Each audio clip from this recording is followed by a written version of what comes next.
Salam Indonesia, salam tentara sampai Maroko dari sampai Pulau Rote. Mantala iman kita, mantala kasih kita, mantala pengharapan kita. Tentunya dalam menjadi Tuhan dan selamat kita dan selamat dunia. Jangan katakan bahwa Yesus Tuhan, jangan katakan pula bahwa Yesus selamat. Dia adalah Tuhan, dia adalah Yesus selamat. Kalau engkau percaya, engkau akan diselamatkan. Kalau tidak percaya, engkau akan dihukum. Puji nama Tuhan. Dan Yesus sudah berkata dalam Yohanes 14 ayat yang ke-6, akulah jalan dan kebenaran dan hidup, tiada seorang sampai kepada Allah kalau tidak melalui aku. Dan Yesus mengatakan dalam 4 ayat 12, dan keselamatan tidak dalam siapapun juga selain dalam Dia Yesus Kristus.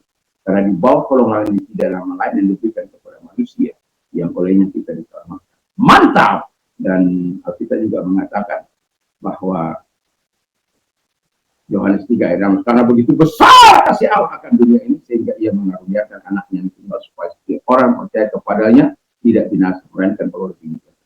Saya dan saudara yang percaya kepada Yesus mendapatkan hidup. Tetaplah percaya dan tetaplah taat kepada Tuhan. Dan juga kita mengatakan dengan hati percaya yang dibenarkan, dengan mulut mengaku diselamatkan. Orang yang percaya tidak akan dipermalukan. Roma 10 ayat 9 sampai dengan 11. Dan saya mengucapkan selamat malam. Semoga kekuatan Tuhan, kekuatan firman, kekuatan Roh Kudus, kekuatan Tuhan, kekuatan iman akan menyertai kita dalam kehidupan ini. Dan sebelum kita istirahat, ringankan telinga kita untuk mendengarkan firman Allah. Iman timbul dari pendengar firman. Mari kita tutup kepala kita. Terima kasih jaga Allah yang hadir menolong kami untuk kami bisa belajar daripada Yesus. Terima kasih, kami bersyukur dalam nama kami. Saya akan membacakan Filipi 2 ayat yang ke-8. Dan dalam keadaan sebagai manusia, ia telah merendahkan dirinya dan taat sampai mati, bahkan sampai mati di kayu salib. Dalam Matius 11 ayat 28 dikatakan, marilah kepadaku semua, ayat 9-nya, pikulah kuk yang kupasang dan belajarlah padaku, karena aku lemah lembut dan rendah hati, dan jiwamu akan mendapatkan ketenangan. Haleluya. Tema kita adalah belajar kepada Yesus Kristus. Kenapa kita belajar? Kita mengatakan dengan jelas bahwa Yesus itu lemah lembut. Ya, si kolerik ini tidak bisa. Tapi kita harus belajar lemah lembut. Lemah lembut pada saat yang tepat. Ya. Jadi jangan lagi orang sudah melakukan dosa.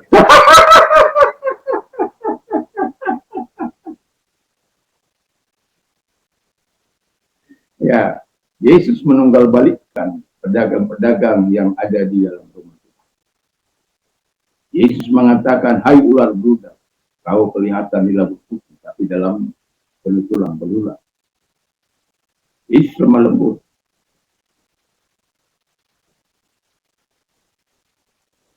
Tetapi bukan karena kelemah lembutannya, dia lemah terhadap dosa. Dia tegas. Yang kedua kata firman Allah adalah dia rendah hati. Nah, kalau Yesus saja, itu sebabnya saya katakan belajar kepada Yesus Kristus. Kalau Yesus sendiri saja rendah hati, siapa kita? Kita lebih dari Tuhan. Kita lebih daripada Yesus. Itu maksudnya. Iyalah ya. Kita ini kan penyembah-penyembah Yesus. Masa kita sombong Yesus?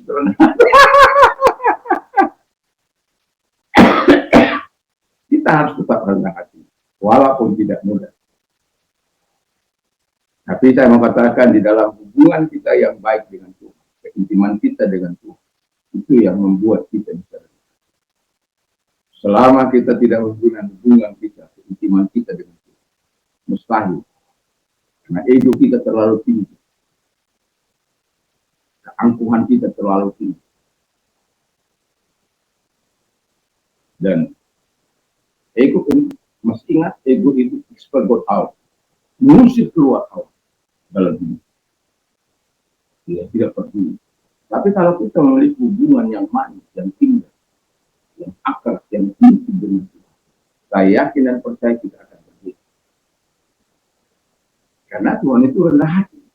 Air akan mengalir ke ampenan ini dari gunung Rinjani, dari semua gunung-gunung yang ada, ya, sungai-sungai yang pada ujungnya muaranya, estuarinya itu adalah ke laut. Dan di tempat yang rendah inilah kami menerima seluruh air dari mana-mana. Artinya yang mau saya bilang, kalau kita rendah hati, Tuhan juga akan mampu menyalurkan segala kebaikan dan kemurahannya bagi kita. Lalu yang ketiga, rela menyerahkan haknya untuk mentaati Bapaknya. Bayangkan, rela menyerahkan haknya untuk mentaati Bapaknya. Bayangkan, dia setara dengan Bapa, sama dengan Bapa. Tetapi dalam hal ini kita bisa melihat bagaimana Yesus itu rela menyerahkan hak. Dia tidak lagi menganggap setara dengan Bapa, walaupun dia setara dengan Bapa. Bayangkan surga yang penuh dengan kemuliaan itu dia tinggalkan hanya untuk saya dan saudara yang berdosa, untuk membenahi saya dan saudara yang berdosa, agar kita tidak dihukum oleh Bapa di surga. Karena kita sudah dipenalti mati. Dan hanya satu yang bisa melakukan tugas itu, yaitu Yesus, manusia yang tidak berdosa. Adalah Tuhan juga, walaupun sebagian orang kok manusia di Tuhan. Dalam kedatangannya dia sebagai manusia.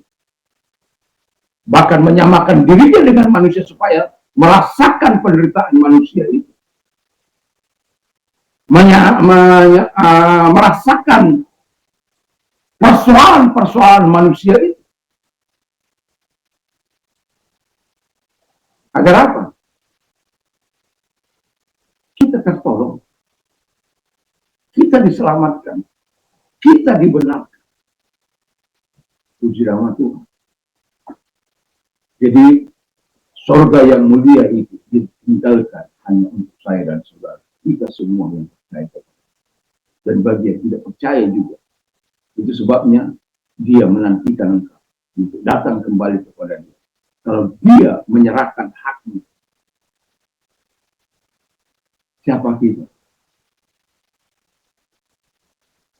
Makanya kalau kita lihat, supaya kita dalam Roma 1 ayat 12, Roma 12 ayat 1, di sana dikatakan supaya kita mempersembahkan tubuh kita sebagai persembahan yang kita berkenan di hadapan Allah. Lalu kemudian itulah ibadahmu yang sejati. Dan kita lihat dalam Roma, dalam 1 Korintus 3 ayat 16, bahwa tubuh kita ini bait Allah. Ayat 17-nya dikatakan kalau engkau membinasakan bait Allah, engkau akan binasakan. Dan 1920, 1 Korintus 6, 1920 dikatakan dengan jelas bahwa kita ini bukan diri kita lagi. Tubuh kita ini bukan milik, supaya kita memuliakan Tuhan dengan hidup kita ini. Karena kita sudah dibeli dengan hal yang, tapi kita seringkali mempertahankan hak itu. Sementara Yesus menghilangkan, menyerahkan haknya agar dapat mentaati Bapa. Saya berharap dia yang sudah memberikan teladan, kita belajar kepada dia untuk bisa untuk bersama-sama. Memang tidak mudah. Saya sebagai orang Batak,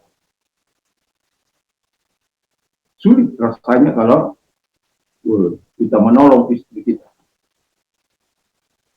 Kenapa? Ya, orang Batak gizinya terlalu tinggi. Sorry buat to say like that. Bukan saya mau merendahkan diri saya, tapi karena cinta Yesus. Bayangkan kalau semua istri saya mengerjakan. Apa dia nggak cepat lelah? Dan setidak-tidaknya saya bisa meringankan pekerjaannya. Mencuci, menyetrika, mengepel rumah, dan lain sebagainya. Dan sebagai manusia, ada harga diri kita. Tapi apalah sebuah harga diri kalau demi kepentingan Yesus, mari kita menyerahkan. Demi cinta kita kepada keluarga, mari kita lakukan. Demi cinta kita kepada jemaat, demi cinta kita kepada bangsa negara, mari kita berikan yang terbaik.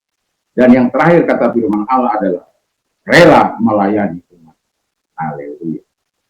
Jadi Yesus itu datang ke bumi ini rela melayani umatnya, walaupun respon umatnya itu berbeda-beda.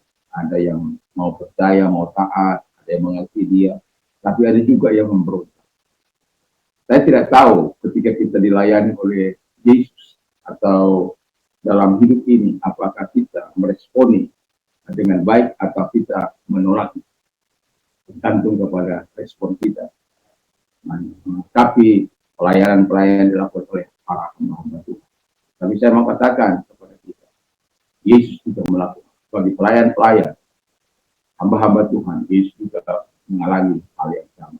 Jadi tidak perlu berkecil hati, karena respon dalam pelayanan ada yang baik, ada yang tidak baik. Kalau Yesus Tuhan saja ditolak, apalagi kita. Jadi kalau kita ditolak, kita katakan, bukan kamu yang ditolak, aku yang ditolak. Haleluya! Mantap. Jadi kamu tidak perlu berkecil hati. Kita tidak perlu harus mempersalahkan siapa-siapa. Biar semuanya Tuhan yang menjadi pembela. Layani dengan baik, dengan kasih, dengan penuh ketaatan kepada Kristus, dan hasilnya serahkan kepada Tuhan. Karena firman Allah katakan, yang menabur, yang menyiram, tapi Tuhan yang memberikan pertumbuhan. Jadi tidak ada hakmu untuk memberikan pertumbuhan bagi seorang.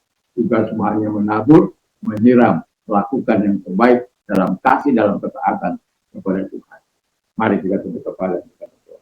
Terima kasih Tuhan, firman-Mu ya dan amin bagi kami. Dan kami mau terus belajar kepadamu di tengah-tengah kehidupan ini. Hanya Engkau guru agung kami, pengajar kami yang betul-betul Engkau Allah yang benar, satu-satunya Allah yang benar. Terima kasih. Dan kalau engkau sedang sakit apapun sakit penyakitmu, serahkan kepada Tuhan. Dia tidak pernah mengenal jarak ruang maupun waktu. Kalau engkau percaya, dia boleh datang kepada engkau dan menjamah engkau. Saat ini juga, dalam nama Yesus segala sakit penyakit yang mereka dikatakan keluar, dan oleh biru-biru Yesus sembuh oleh kuasanya engkau. Terima kasih Bapa di surga, di dalam nama Yesus. Dan kami juga berdoa kepada mereka yang mengalami masa-masa sulit, arahkan tanganmu kepada Tuhan. Mari kita berdoa. Tuhan Yesus, apapun keadaan kami tak percaya.